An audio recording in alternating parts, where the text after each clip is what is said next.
जय हिंद प्यारे बच्चों। तो देखो आज हम लोग को बहुत अच्छा ही टॉपिक है और ये सवाल आपका 2 या 3 नंबर से बन सकता है मात्र 2 या 3 मिनट की वीडियो में, है ना। सुनिएगा, 2 या 3 मिनट की वीडियो में 2 या 3 नंबर आप लोग का बन सकता है ना। सुनिए, तो ये टॉपिक का नाम क्या रहेगा? इसका नाम क्या रहेगा? बहुपद की पहचान कैसे करें, बहुपद की पहचान कैसे करें, है ना। सुनिए, तो यार हमने यहाँ पर लिखे हैं आपके लिए 3 मुख्य बात लिखे हैं जो आपको नोट के नाम से जाना जाता है ना। नोट नंबर 1 में लिखे हैं कि बहुपद का जो घात होगा ना, यानी चर का जो घात होगा वो ऋणात्मक में नहीं होना चाहिए।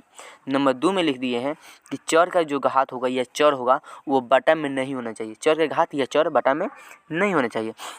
नंबर 3 में लिखे हैं कि चर रूट में नहीं होना चाहिए, है ना। अब सुनिए, यहाँ पर सबसे पहले होता है बात कि चर भाई होता क्या है, कि जिसके बारे में हमने तीनों नोट में देखें कि चर चर चर ही है। चर का मतलब यह होता है कि चर हमेशा निरंतर बदलते रहता है ना। चर यानी कि पूरा फिक्स नहीं होता है।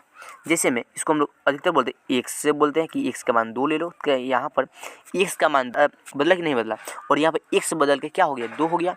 और यहाँ बोलते हैं कि वाई बराबर 3, है ना, या -3 या -5 या रूट, है ना। तो हम लोग चर को अधिकतर एक्स वाई जेड से ही संबोधित करते हैं ना।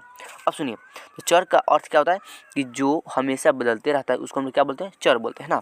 अब सुनिए, तो नंबर 1 वाला जो लिखे हैं, नंबर 1 में जो लिखे हैं कि चर का घात ऋणात्मक में नहीं होना चाहिए। तो सुनिए, तो चर का पहले घात क्या होता है ना। जैसे यहाँ पर हमने लिख दिया कि 7x के पावर 2, 7x के पावर 2। तो यहाँ पर जो 7x है ना हम लोग का, 7x को हम लोग बोलेंगे आधार। क्या बोलेंगे? आधार बोलेंगे, आधार बोलेंगे, है ना। जो यहाँ पे दूर है 2, तो 2 को हम लोग क्या बोलेंगे, घात बोलेंगे। क्या बोलेंगे? घात, है ना। तो बस यही था आधार, 7x को हम लोग आधार, और जो 7x को जो माथा पर बैठा हुआ रहेगा उसको हम लोग क्या बोलेंगे, घात बोलेंगे। तो क्या आप लोग को आधार और घात समझ में आ गया? तो अब सुनिए, यहाँ पर आधार कुछ भी हो सकता है।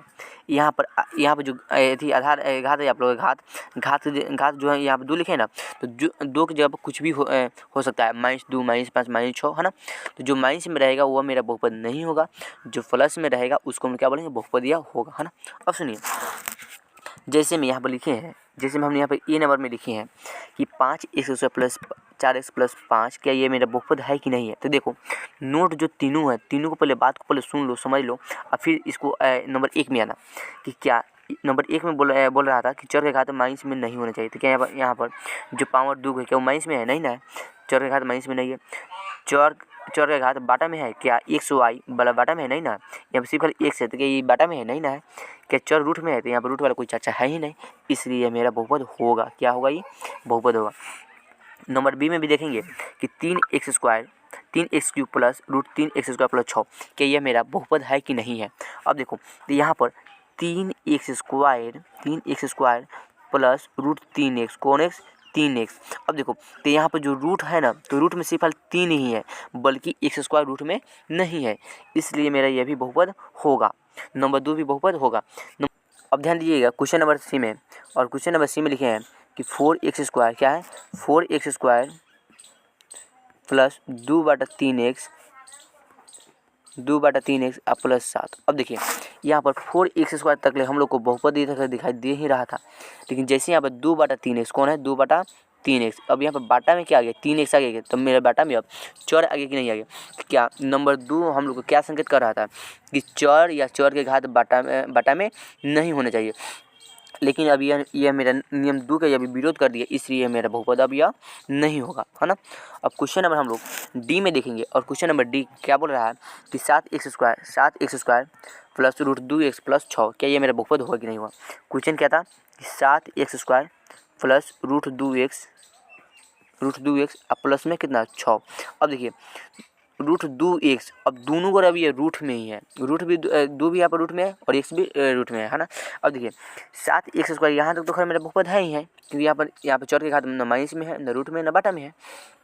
लेकिन यहाँ पर √2x, तो √2 भी यहाँ पे x में है, यानी अचर भी रूट में है, तो अचर के लिए तो खैर कोई दिक्कत है ही नहीं, ये अपना रूट में रह सकता है।